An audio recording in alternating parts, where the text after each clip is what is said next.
Männer, es war ein langer Krieg. Es war ein harter Krieg. Ihr habt tapfer und stolz für euer Vaterland gekämpft. Seid eine besondere Truppe, die ineinander... Hey everyone, this is the Hydra Hut, and I am freezing my Hydra ass off because it's snowing outside. Snow in Oregon. It's a wonderful thing. This is Postal. I thought it was Postal Mark, but it's actually Postal : Mark #1. I had no idea that Postal was a series, because I guess I'm a fake geek. So when I saw this, I saw Postal Mark #1, thought it was a whole new series. Figured I could just jump in and see how it was.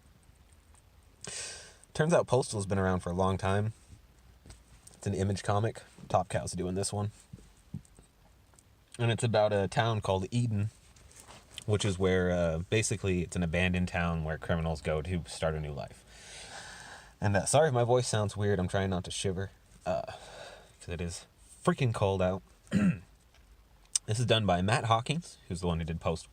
Raffaele, Ienco. I don't know if he was the original artist for Postal as well, but he does good art. Not what I would call mind-bending or era-changing, but it's very, very solid. What he draws looks like what he's trying to draw. This Postal is about Mark. Well, let's learn about Mark together. So Eden, Wyoming is where we start out. Population, nothing. I'm going to read these first two panels so that you can see. just because. All right.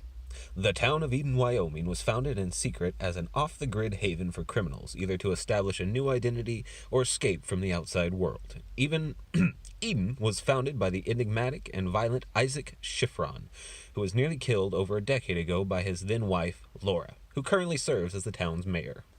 Their son, Mark, who has Aspergers syndrome and works as the Eden postmaster, functions as a problem solver for many of the town's residents, as well as a symbolic representation of Eden's future damnation or salvation. Because people with Asperger's syndrome are well known for their ability to socialize with others. And the reason I read that is to show that we're only 2 panels in, and we've already opened up the can of Asperger's. And that's what this entire comic is about, is Asperger's syndrome. This guy, Mark, is... So, like, when I didn't know that this was going to be about Asperger's. So when I got to panel 2 and realized, oh, this is about Mark and his Asperger's, I was like, okay, so this author must have it, or have a kid with it, and this is his way of, like, telling people that Asperger's isn't a big deal, it's not a bad thing, they're still normal people. No. What it is when he wrote this, like, 10 years ago, he based this character off of some dude he went to college with in the 80s who apparently had Asperger's syndrome.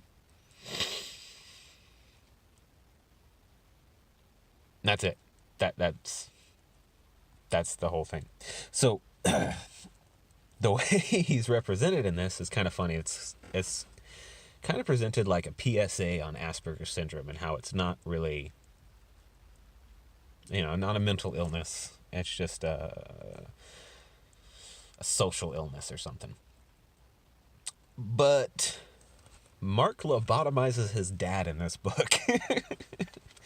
So, you know what? Let's just do this whole page, because this is the story so far, and this is where I really realized that this was not a brand new series, and this is something that had been around for a while. And then my boy DMI on the Twatter, he told me that Postal's been around for a while, but he's never read it. So let's continue on, because this intro page is just, it's fantastic. After months of internal turmoil and external threats, peace had almost returned to the town, but soon so did Isaac, leading dangerous cult determined to wage war on Eden and bring Mark to his side. But Mark, his mother, and the rest of the town defeated Isaac, with help from rogue FBI agent Brimble.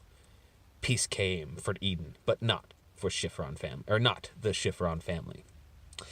When Mark learned the depth of his father's violent and occult legacy, he urged his partner Maggie to terminate her pregnancy, ending the Schifron family line. Because that's clearly the right thing to do, Mark. Hey, baby, my dad's kind of a dick. Why don't you just go ahead and abort that one? We don't want that coming back around. Laura, this is Laura, by the way, intervened, urging the couple to live their own lives, free of her and Isaac's sins, but then attempted to take her own life. So that's our introduction to the story. Then we immediately move into it, where Mark is monologuing and completely contradicts the entire introduction. Eden. The biblical meaning of the word makes some sense for this town. It is a place of new beginnings. Criminals pay to come here and get a new identity, but it's not much of a garden. People do run around here naked at times, but they get in trouble with Sheriff Magnum for that. Most of the townspeople here don't like me. They used to call me names. Retard, misfit, outcast, freak. I have Aspergers syndrome, and people made fun of me because I was different. I was weird to them. Now they fear me. No, Mark, nobody fears you because you have Asperger's. Unless, of course, it's because you lobotomize your freaking dad in this. Ugh. It's freaking ridiculous. They still whisper names behind my back, but now the words are different. And also, I don't know if he did this on purpose or if Mark has always looked like this, but in my last Batman Detective Comics review, I kept commenting on how Tim Drake looked autistic as fuck. Well, Mark looks like Tim Drake. Like in every scene where they show his face, he looks like Tim Drake. Also, there's this raven that is some pretty clear symbolism. I won't go into that. You can figure that out yourself if you decide to read this. Anyway, as we're joining Mark and he's talking about how the townspeople don't like him, he meets these gentlemen in a truck, and they're talking about having captured his dad. That's his dad there, wrapped in plastic and belted together. They ran off the junkies he was with instead of killing them because Mark asked for no body count.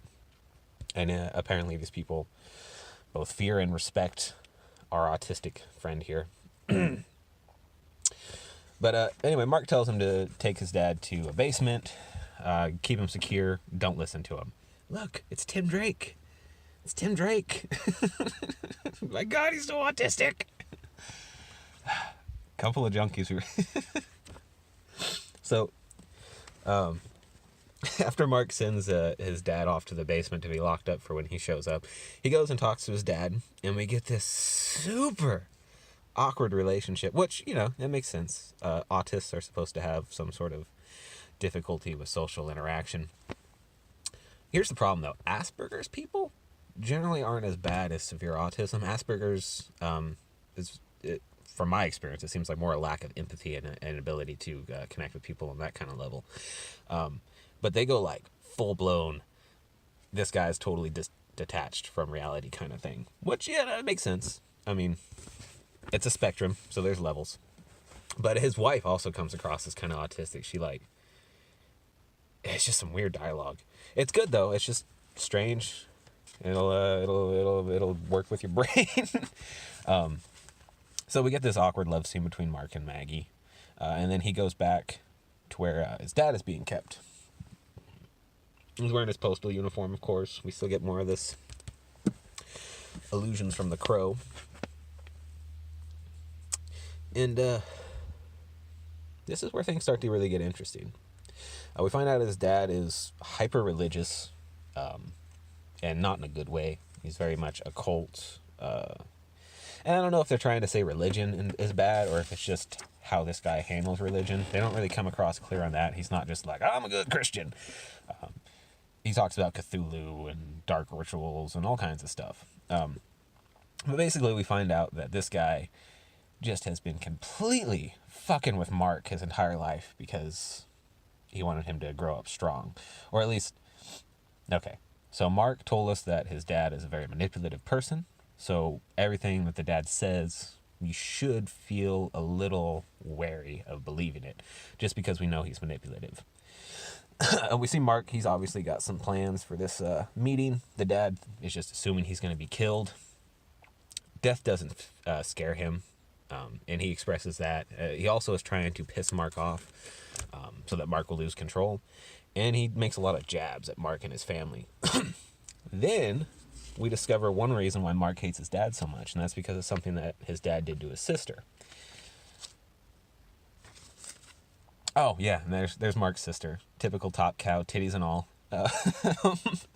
So, Daddy went into the big city where Mama had sent their daughter and found out that she was working at a strip club. He wasn't mad about the stripping. He actually thought it was kind of beautiful until he found out she didn't care for it. She was just doing it so that she can make enough money to keep getting her drugs and her dope fiend fucking boyfriend. So what's Daddy do? He kills her.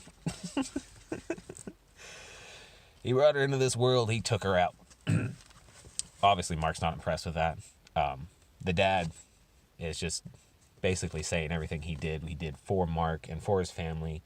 And Mark's mom is the evil one.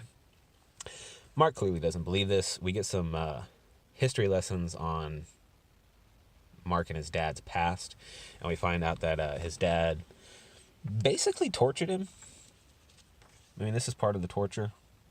It was all part of some sort of dark ritual, which is another reason why I say he's not just like a good Christian or something. This is very heavy occult stuff. Yet he still talks about God, which usually Luciferian occultists, pagans who actually do dark rites, which is far and few between, they don't usually talk about the God or God in general. It's specific gods that they're worshiping or a specific entity that they're doing these things for.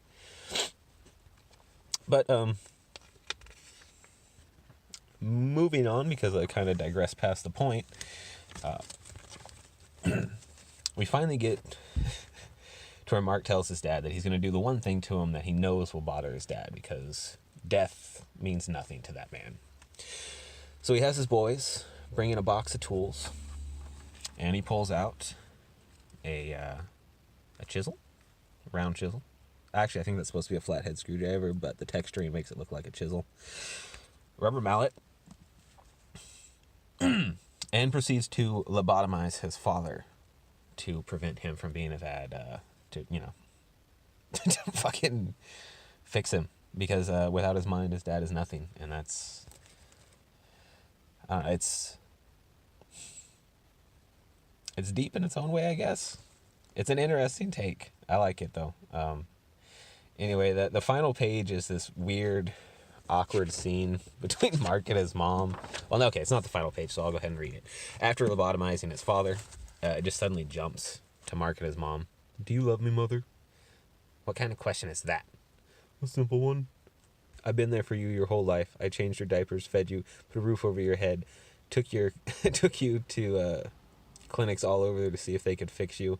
I may not even be close to a good mom, but I tried. If being there and taking responsibility isn't love, then I've no use for love. And then we see him dropping the chisel and hammer. His dad's sitting there, and then he tells them to take his dad off to the mental institute. They're expecting him. Because apparently in this future, mental institutions are perfectly fine with you lobotomizing on your own time. They're just not legally allowed to lobotomize them for you. Also, his mom. I don't like his mom. I don't know if she's supposed to come across as autistic as well, but she is kind of a cold-hearted bitch. And yeah, I'm not even going to get into that.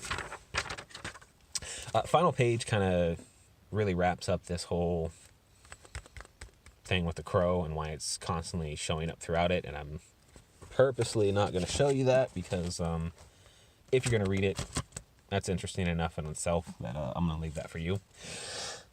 So all in all, I'm going to say I recommend the book. It's a little weird. It made me laugh more than anything. It was engaging.